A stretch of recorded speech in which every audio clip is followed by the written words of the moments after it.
Imagine sitting down at a dinner table in the 1930s, your stomach growling, and in front of you is a steaming bowl of pasta, beans, and hot dogs swimming in tomato sauce. It wasn't glamorous, but this dish, known as Hoover stew, kept millions of Americans alive during the darkest days of the Great Depression. Historical background context. Named after President Herbert Hoover, unfairly or not, this stew became a symbol of the era's hardship.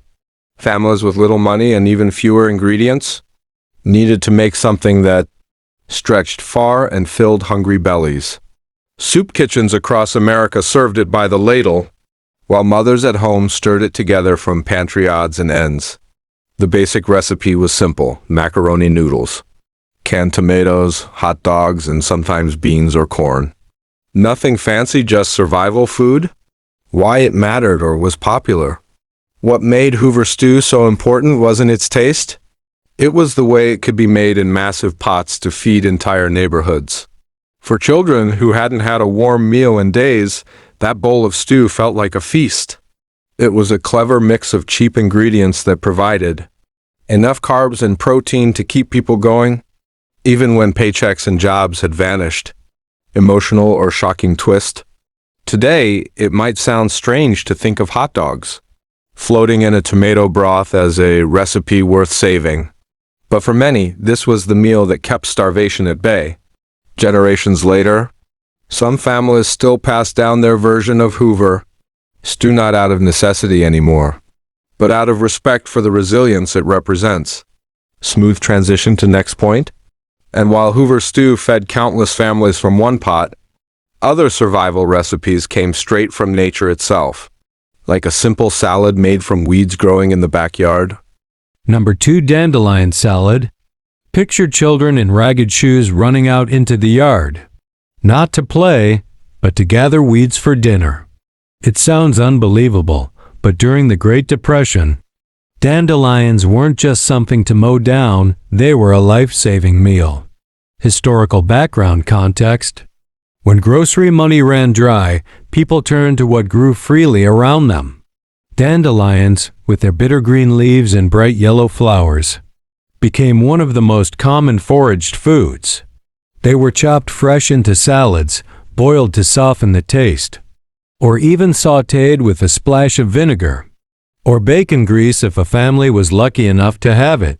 This simple weed, dismissed today as a nuisance, was once a reliable source of vitamins and nutrients when fresh produce was impossible to buy. Why it mattered or was popular. Families discovered that dandelions were rich in iron, calcium, and vitamin C, nutrients desperately needed in diets otherwise heavy on starches. For some, a dandelion salad was the only fresh food they had for weeks. And unlike expensive store-bought vegetables, these greens were free, available in vacant lots, fields, and even backyards. Emotional or shocking twist. There's something humbling about imagining proud, hard-working families reduced to picking weeds just to survive. But those same weeds sustained them, and today, chefs and foodies pay good money to eat dandelion greens as a trendy superfood. What was once a mark of poverty has become a delicacy, reminding us how much history can flip our ideas of food. Smooth transition to next point. But if weeds could be turned into a meal, so too could the simplest items in the pantry, like a loaf of bread, made not with yeast, but with one unexpected ingredient: peanut butter. Number 3, peanut butter bread. Imagine baking a loaf of bread with no yeast, no eggs, and no butter, just one unexpected hero: peanut butter. During the Depression, yeast was hard to come by, and expensive ingredients like eggs and butter were often out of reach. Families needed a way to make something filling, something that felt like comfort food, even when the pantry was nearly bare. The solution? Peanut butter bread. Recipes were printed in newspapers and passed from neighbor to neighbor. With just flour, baking powder, milk, sugar, and a generous scoop of peanut butter, Families could make a hearty loaf that lasted for days. Why it mattered or was popular? Peanut butter added both protein and fat, making the bread more sustaining than plain loaves. It didn't need yeast to rise, which made it quick and foolproof even for beginners. For many families, this simple bread wasn't just food, it was survival. And yet, it still managed to taste good, offering a small spark of normalcy when everything else felt uncertain. Emotional or shocking twist. Decades later, people rediscovered the recipe during the pandemic of 2020, when yeast disappeared from grocery shelves again. In that moment, families across generations were united by the same resourcefulness that had once carried Americans through the 1930s. And while peanut butter bread gave comfort through creativity, some recipes fooled the eye entirely, like a pie that contained no apples at all. Number 4. Mock apple pie? What if I told you that one of the most beloved Depression desserts didn't even contain fruit? That's the strange story of the mock apple pie. Apples were expensive and hard to find during the Depression, but families still craved dessert, and nothing felt more American than apple pie. So cooks came up with a trick: substitute apples with Ritz crackers. Yes, crackers. Layered with sugar, cinnamon, lemon juice, and a buttery syrup, the crackers baked into a filling that tasted shockingly like real apples. It was an illusion on a plate, and it worked. The genius of mock apple pie wasn't just about taste, it was about tradition. Families could still sit down on Sunday and enjoy apple pie, even if no orchard fruit had touched the dish. It was a way to hold on to normal life in a time when everything else felt upside down. Here's the twist: mock apple pie became so popular that even when apples were plentiful again, many families kept making the cracker version out of nostalgia. It proved that sometimes creativity can become tradition, and that hardship can leave behind recipes that last for generations. But while dessert brought sweetness in hard times, the real challenge was stretching a single potato into a meal for the whole family. That's where potato pancakes came in. Number 5. Potato pancakes. 1 potato. That's all it took to create a hot, filling meal that fed more mouths than you think possible. Potatoes were cheap, versatile, and could be stored for months. Families grated them, mixed them with flour or cornmeal, and fried them into crispy potato pancakes. Sometimes an onion or egg was added, if the household could spare it, but often it was just potatoes and grease in a hot pan. These pancakes filled plates across America, from rural farmhouses to crowded city apartments. Potato pancakes weren't just about taste. They were about making one potato feed an entire family. They could be served with gravy, syrup, or just plain salt. Kids loved them, adults relied on them, and everyone could agree. They were simple, comforting, and filling. What's remarkable is that this dish, born out of desperation, remains beloved today. From Jewish latkes to Midwestern tater cakes, variations of Depression-era potato pancakes still show up on dinner tables, connecting us back to that time of resilience.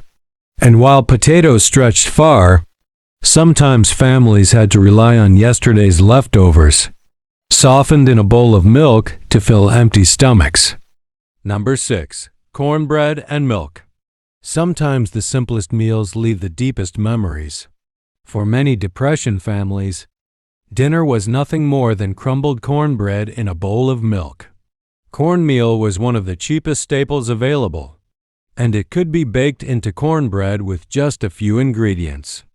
When money was tight, families would crumble leftover cornbread into a bowl and pour milk over the top. Served hot or cold, it became a humble but filling meal, especially in the rural South. Cornbread and milk was comforting, nourishing, and required no fancy cooking. It was a dish that stretched yesterday's leftovers into something new, which made it invaluable during the Depression. What might surprise us today is how many people still remember cornbread and milk as a childhood favorite, not just survival food. For some, it wasn't just poverty, it was love. A memory of sitting at the table with family, making do with what they had.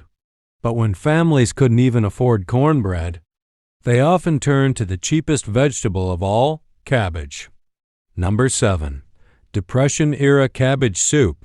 A pot of boiling cabbage, with steam filling the kitchen, and nothing else in sight, that was dinner for countless families. Cabbage was cheap, filling, and widely available. Families boiled it with onions, potatoes, or whatever scraps they had. Sometimes a piece of bacon fat or a bone was added for flavor, but often it was just cabbage and water. It wasn't glamorous, but it kept people alive. Cabbage soup could be made in large batches, reheated for days, and shared with neighbors who had even less. What seems like hardship food to us today was, for many, a source of pride. Mothers found ways to season it, stretch it, and make it feel like a real meal even when cupboards were bare. And while cabbage soup warmed families at the dinner table, another dish served on toast became both a household staple and a military classic. Number 8. Chipped beef gravy on toast, SOS. Salty, creamy, and unforgettable chipped beef on toast earned a nickname you'll never forget, SOS. SOS. Short for stuff on a shingle, though soldiers used a less polite version. Became famous during World War II, but had its roots in Depression kitchens. Dried beef was cheap, salty, and lasted forever. Families stretched it by chopping it into a white gravy, then pouring it over toast. It was inexpensive, filling, and used ingredients almost every kitchen had on hand. Kids loved the rich gravy, and parents loved that it stretched a tiny bit of meat into a full meal. Though it was born of necessity, many veterans later remembered SOS fondly, and it even shows up in diner menus today as a comfort food. What once was a mark of poverty became a nostalgic American classic. But not every Depression recipe was savory. Some desserts proved that even in hard times, families craved a touch of sweetness, like prune pudding. Number 9. Prune pudding. Imagine dessert made from dried plums, sugar, and not much else. For many Depression-era families, prune pudding was the highlight of the week.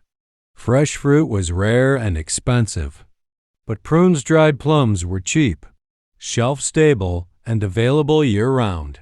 Housewives boiled them down with sugar and water, thickened them with flour or cornstarch, and served the result as pudding. It gave families a dessert that felt rich without requiring costly ingredients. For children especially, prune pudding was a treat that broke the monotony of potatoes, bread, and soup. Though it might sound unappealing today, many Depression kids looked forward to prune pudding all week long. It was a rare reminder that even in hard times, sweetness could be found. And while prune pudding sweetened the table, another recipe tried to trick the eye, turning scraps of meat into something that looked like fried chicken. Number 10. Mock chicken legs. What if your plate of fried chicken wasn't chicken at all? That was the magic and the illusion of mock chicken legs. Chicken was expensive during the Depression, so families improvised. They ground cheap cuts of pork or veal, mixed it with breadcrumbs and seasonings, then shaped the mixture onto sticks or skewers to resemble chicken drumsticks. Finally, they breaded and fried them until golden brown. It gave families the feeling of eating fried chicken, an American favorite, without the cost. Kids especially loved the trick, and parents loved that it stretched meat further than usual. It was a recipe born from poverty, but its cleverness made it memorable. Even long after the Depression ended, mock chicken legs appeared in cookbooks and cafeterias as a quirky reminder of American resilience. From clever allusions to creative baking, Depression cooks always found a way to make something. Sweet sometimes without eggs, butter, or even milk.